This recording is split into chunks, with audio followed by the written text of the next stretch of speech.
Hello and welcome to S&P Global Ratings Fixed Income in 15, a 15-minute chat with a market voice and an S&P executive. My name is Joe Cass. I head up market outreach in the UK. Today I'm joined by Michael Milken, philanthropist and founder of the Milken Institute, and S&P Global Ratings Global Head of Credit Ratings, Methodologies and Research, Yann Pallec. Thanks very much for joining me today, Mike and Yann. Wonderful to be with you.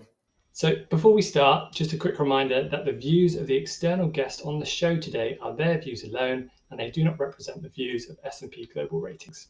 So, Mike, let's kick off with some questions for you. This year has been unprecedented in so many different ways. As someone who's lived through numerous global economic crises, I'd be interested to hear your experience of this time. How does this crisis compare to your previous experiences?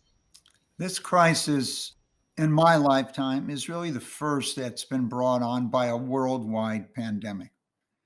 So there was pandemics isolated in certain areas, Asia, Africa, etc., but really not a worldwide. It has reinforced the notion for everyone of the importance of health and medical research. And when you step back, you'll find that 50% of all economic growth in the last 200 years can be traced to advances in health and medical research. As you look at other crises that occurred, 1974 set off by the oil shock, but it was totally different in a sense that the stock market went down 50%, interest rates doubled, credit controls. The crisis of the financial crisis of 2007 to 10 or 2008 to 10 was really precipitated by overinvesting in real estate and a belief that loans to real estate were all investment grade. So this is a much different experience, and the responses to this crisis by governments, individuals, companies throughout the world has brought new levels of collaboration that never occurred before. But the wisdom of what occurred during the financial crisis has aided us greatly. And when we realize the stock market is at an all-time high in many countries in the world today, that interest rates are still at very low levels, and that access to capital has been available in many ways different than in the past, this crisis once again is a crisis of health, not economics. And Mike, is there a possibility that the crisis could change the public perception of capitalism and lead to a broader social changes or trends in the future? Well, this year we've had dual crises, particularly in the United States. One, the healthcare crisis of COVID-19, and then the issue of income inequality, racism, at this point in time. They have changed already the world. We might not see it, but they have changed. They've changed how people view what they've done. As I've interviewed hundreds of leaders of government agencies and companies, many of the world's largest employers, the response was very similar. They thought they had done enough, but they hadn't. The question of capitalism, whether it was meeting the needs of society, was with us long before COVID-19. More than 50% of young people in the United States thought maybe socialism or communism might be better. So these challenges to meet. However, the free enterprise system and economic freedom has been the best system that has allowed growth. And if you go to a country like Vietnam, a communist country, 95% of the people believe in this free enterprise system. So these challenges, in my opinion, have caused adjustments already in company responding, who they're hiring, mentorship, support for others. And when you look at worldwide companies, 3 of the 6 most valuable financial companies in the world, Visa, MasterCard, and PayPal, you can see how that they have interacted with hundreds of millions of people throughout this planet, providing them short-term credit access. And so technology, in my opinion, in many ways has changed what we think of as capitalism and has responded to these needs. Yann, moving to you, you are the global head of ratings research and methodologies at S&P Global Ratings, and you've been with the firm for over 20 years. So what has your experience been leading 1,500 plus credit rating analysts throughout such a volatile period? It's been a really unique experience and very, very different from the great financial crisis. There was a sense of community that we never experienced before. My explanation is that all of us at the same time were hit in our personal and professional lives by this pandemic, and we had to cope with very similar situations at our workplace, working remotely actually, and in our families, communities. I would really like to commend all our managers at S&P Global Ratings because, including leadership, they showed great compassion and care for people who were going through such hard times and provided the support that was needed. If you look at the analysts in terms of going through a credit crisis potentially triggered by a pandemic, they knew that the credit cycle would turn, and they'd been getting prepared for 2 years. We actually released a series of publications called When the Credit Cycle Turns since 2018.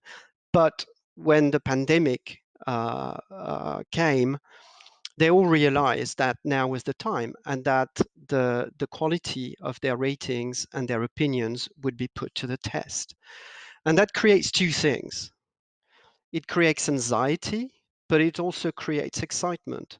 It creates excitement because you know that you will be learning every day and you will be learning essential lessons. And second, you know that what you say as a credit analyst makes a big difference because at that point in time, given the level of uncertainty, investors are really seeking your opinions and you want to be as forward-looking and timely as possible. And there's one thing that I'm extremely proud of at S&P Global Ratings is that from January the 23rd, when we created a web page on our website called COVID, we decided to commit to the maximum level of communication and transparency, knowing that we wanted to put our ratings and opinions to the broader scrutiny through ratings, research, but also providing alternative scenarios.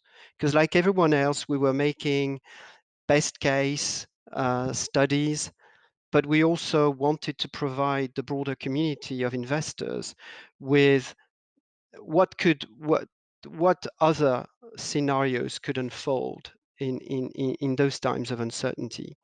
So that is really that alignment on communication and transparency that for me will be the great achievement of since the beginning of this year. And yet, the growth of ESG in financial markets has been exponential over the past few years. How has sustainable finance impacted S&P Global Ratings as a business?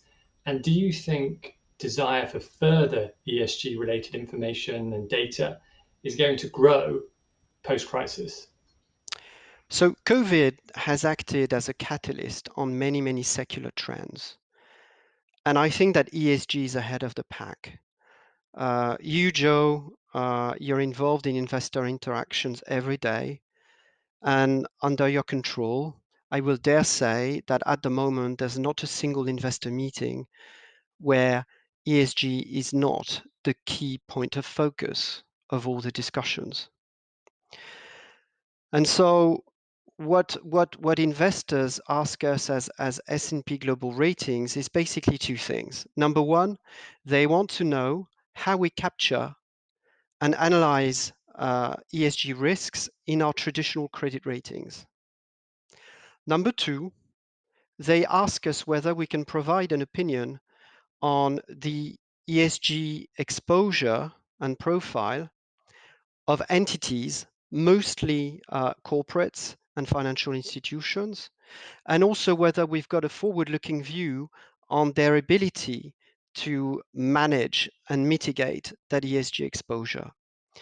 So what we're doing at the moment is that we are accelerating the build-up of our sustainable finance team so that they can do exactly those two things. They can train and partner and support our credit analysts in understanding much more thoroughly the impact of ESG risks in credit ratings. And also, the sustainable finance team co-delivers with our credit analysts what we call our ESG valuation, which is an assessment of any entity's ESG profile and what we call its preparedness, how it is getting prepared to deal with those ESG challenges. Mike, many of our viewers will be familiar with the Milken Institute, a non-profit, non-partisan economic think tank that seeks to create a more informed public, more thoughtful policymaking, and improved economic conditions.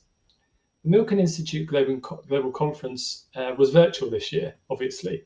So for those who couldn't attend, what moments or conversations or comments struck you as particularly insightful? Well, they still have the opportunity to attend in that it's up on milkeninstitute.org and you can listen to the more than 100 different sessions. I would say the continual movement, as was just mentioned, to ESG. We saw this occurring almost 20 years ago. For me, it was the late 1960s when pictures were sent back to us here on Earth of this little blue ball out in outer space, and the realization that none of us in our lifetime will ever see a planet similar to this in our own solar system. And the closest potential lies 4 light years away in another solar system. And that has brought us home. The COVID experience, once again, has stressed how small this world is. Every single country, every part of this planet was affected by this pandemic, unlike any before. And so if you go to the conference, you'll see diversity of opinion. We don't allow people to give speeches. And so we want to make sure you've seen both sides of the issue rather than hear one opinion, which unfortunately has become so unique. And so as the news gets reported at one extreme to another, issues such as health, medical research, environment, government, finance, etc. There are 12 tracks, and we allow people to choose their own adventure. If you said to me, what surprised me the most this year, I would tell you it wasn't the 4,000 to 5,000 people that attended these sessions per day, but the average person spent 6.25 hours.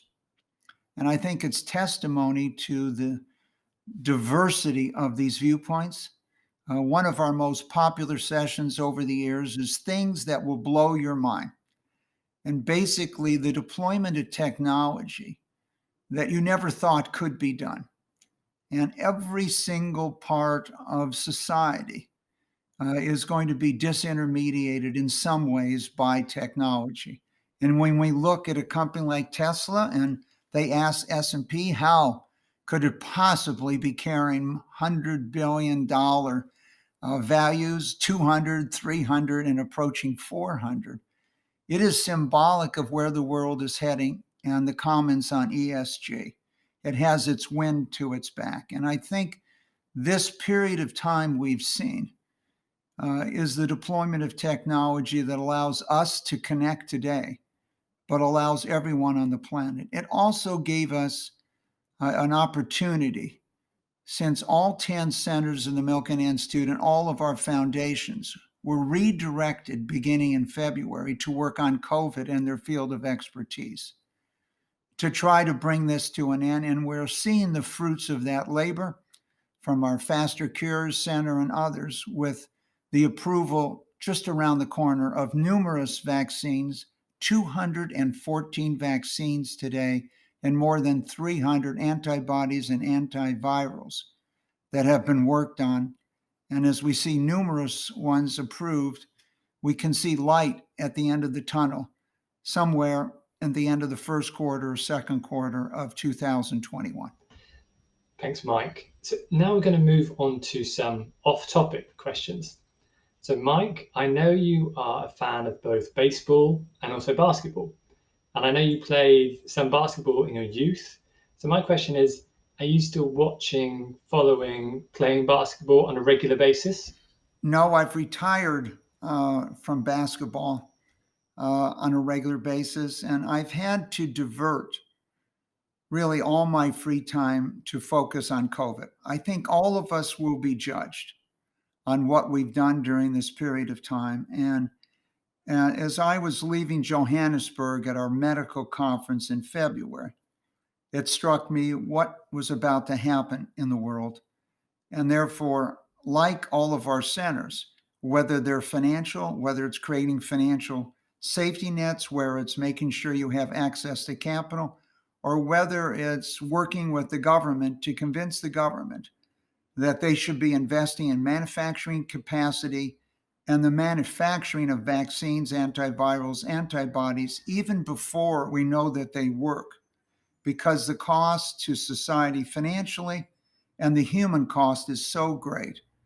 I think we're seeing the benefits that we're going to see tens of millions and eventually hundreds of millions of doses available to everyone around the world much sooner. And therefore, studying, reading, and talking to people has absorbed my free time. There'll be plenty of time to return to sports and other things once this is behind us. So, Jan, on a similar note, I know in the past you've been a keen skier, which has obviously been totally off limits for quite some time. So, how has your experience been working from home generally? And how have you been able to spend any spare time during lockdown? So working from home for me is incredibly frustrating. I'm fundamentally a people person, and I get energized by people. And I must say that working remotely for me has required a lot of adaptation, and I'm not quite sure that I've even adapted to it.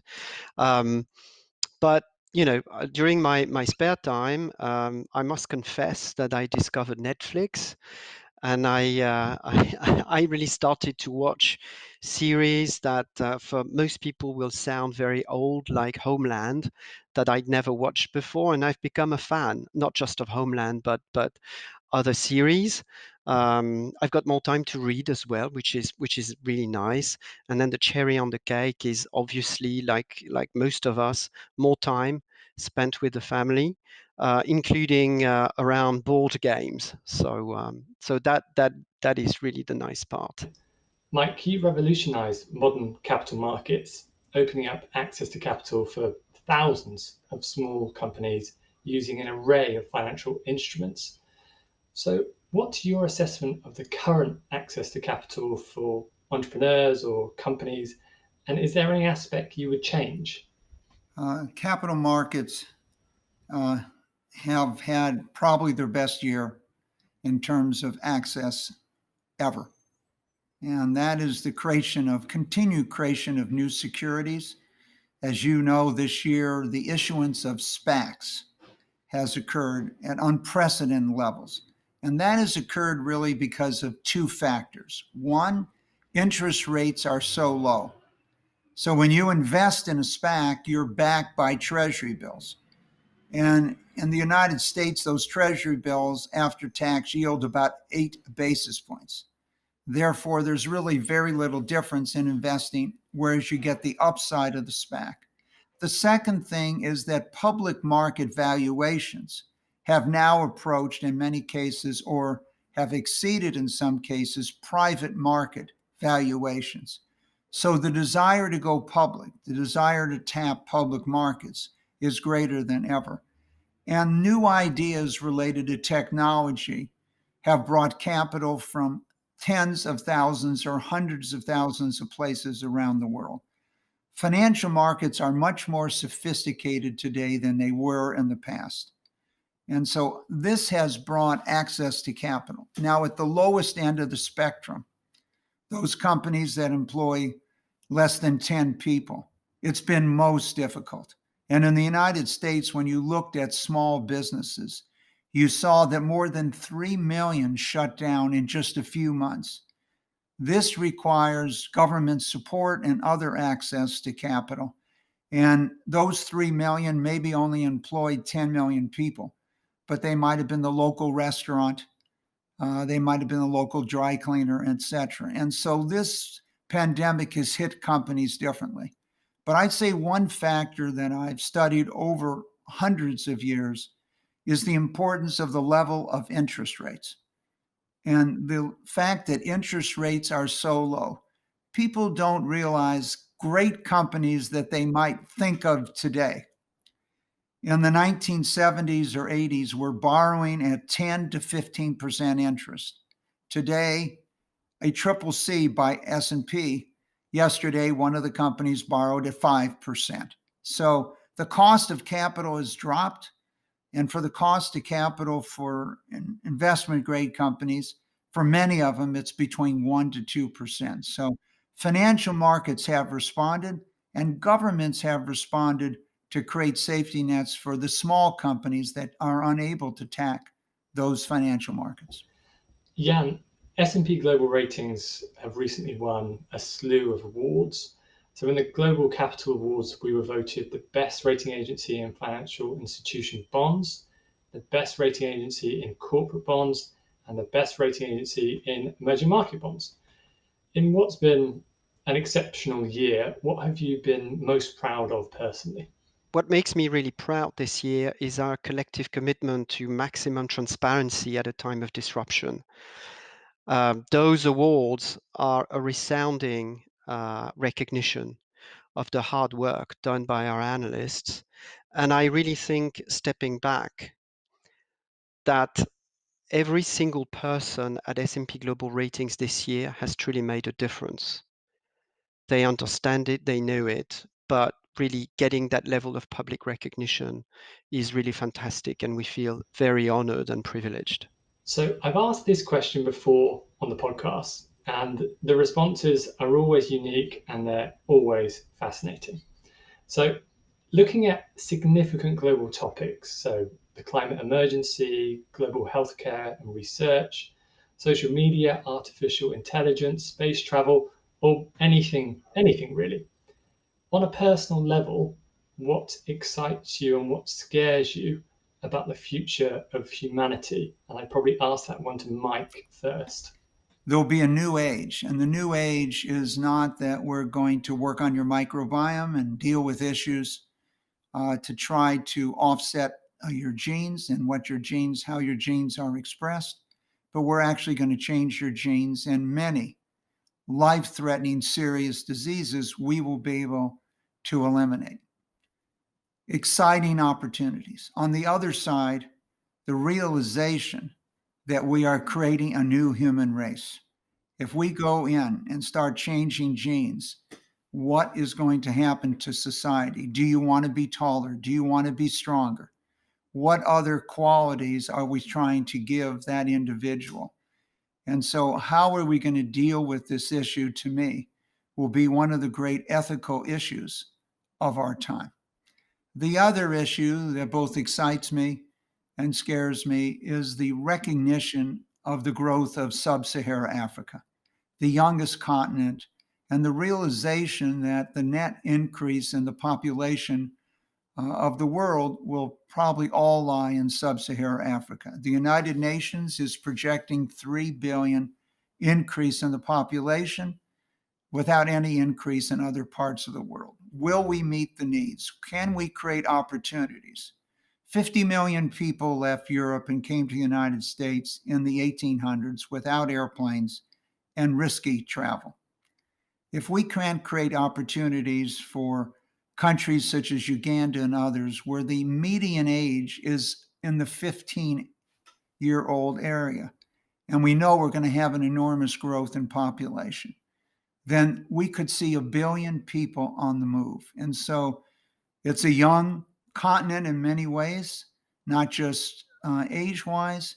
There are so many optimistic, and technology today should allow us to change the future. The world has focused on making sure in the healthcare area that we have responded. But those would be two of the areas of my concern and excitement. Thanks, Mike. And Yann, passing it over to you, your thoughts on that question? I'm an optimist and I believe in people, humanity, if you will, fundamentally. So while there are tremendous challenges now, including in particular climate change and inequalities, I really believe that humanity will find ways to continue to improve and adapt. There's no questions that there's no question that there will be bumps along the road, but ultimately I think that common sense and the common good will prevail. So I tend to focus on the end state rather than the steps in between, because those could look daunting, but I really believe that in the end we should be able to make it, all of us. So, Mike, my last question goes to you. So, on this podcast, I usually interview leaders and influential individuals from the world of finance and beyond. So, from your vast experience, out of everyone you've met, who would make an interesting next guest for me on this show? Well, it's very hard to narrow that down. I have spent this year trying to identify hundreds of interesting guests, as you have.